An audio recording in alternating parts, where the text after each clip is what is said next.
If you're looking to buy a stacked NBA 2K account with max badges and more, visit sportstmb.com. He has been in the community for years and has hundreds of reviews. Click the first link in the description to get your account today. The Miami Heat are in a really sad but kind of fortunate situation right now, with the good being that they are in the NBA Finals for the first time since 2014, but the bad being that they are also on the verge of potentially being swept by the Los Angeles Lakers in this finals that they've reached for the first time in 6 years. But I don't think a lot of people understand what has led up to this situation, because I think a lot of people just think the Lakers are far better than the Miami Heat, and to an extent that is partially true.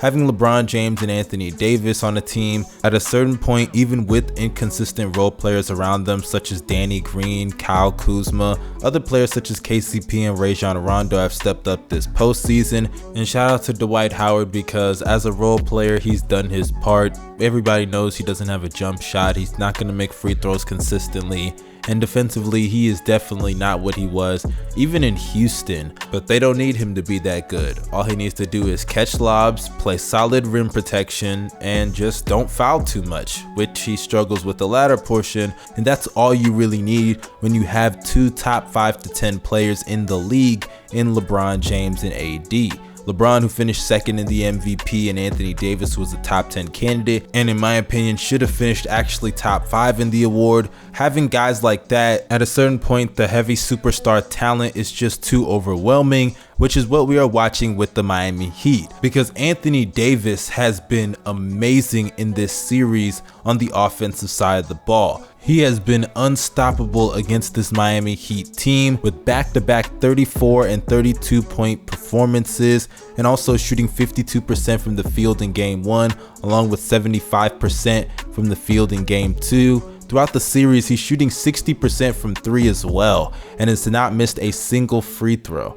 This guy has been torching the Miami Heat interior presence, and I gotta be real, man, if they cannot pull it together, they're gonna get swept. I do not see the Heat getting even a game off of the Los Angeles Lakers. That's just how I see it, because if Anthony Davis is going off like this, it opens up passing lanes to other players, and with LeBron James facilitating and Rajon Rondo as well, they're gonna be able to find those guys, and even Rondo is making threes. If you're an opposing team, you know it's going to be a rough day when Rondo is making threes, especially when it's in the playoffs. And trust me, I do not want to undermine what LeBron James is doing. LeBron has been amazing. He dropped 33 points in game 2 along with a near 25-point triple-double. The race for finals MVP has been pretty cool, and honestly LeBron James, as great as he has played, he's got some competition, because AD has played just as good, if not better, than LeBron James, not just in this series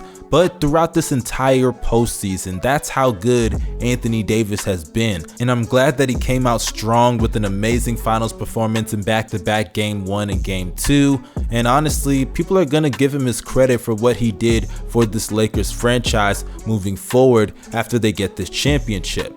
But I do not want to just skim over the Miami Heat, because that's a question that I want to ask. Do y'all think that the Heat are finished? Because when I watch this Miami Heat team play, even without Bam Adebayo and also without Goran Dragic, they still do play with a lot of heart and determination, as the efforts from Kendrick Nunn have been relatively surprising, considering that he wasn't even getting that many minutes in the playoffs. He wasn't playing good in the minutes that he was even getting, so yeah, it was kind of shocking to see how good he was when he came in. He had a nice little block on Anthony Davis, but Tyler Hero, man, he was awful in game 1, shooting 33% from the field, 25% from 3, and he also even missed his free throw attempt. Man, Tyler Hero, he did not have a good game. Despite 14 points, he shot very inefficient, and LeBron was targeting him and Duncan Robinson on the defensive side of the ball. Those two offensively, if they are not hitting their shots, they're not facilitating, they're not contributing on that end, they serve no purpose to the Miami Heat,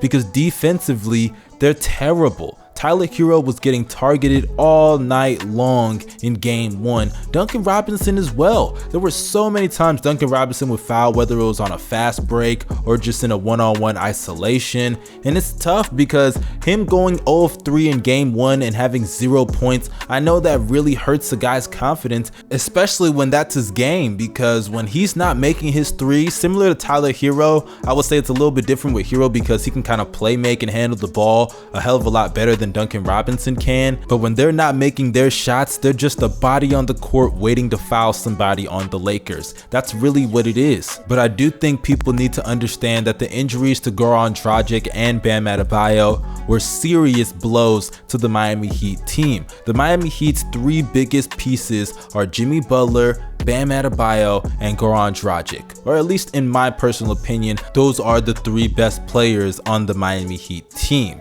And when Goran Dragic went down, there goes their best scorer, also is one of their best playmakers. He's also one of their better shooters, as he's not just a spot up guy like Jay Crowder, but he's somebody that can create his own shot off of the dribble.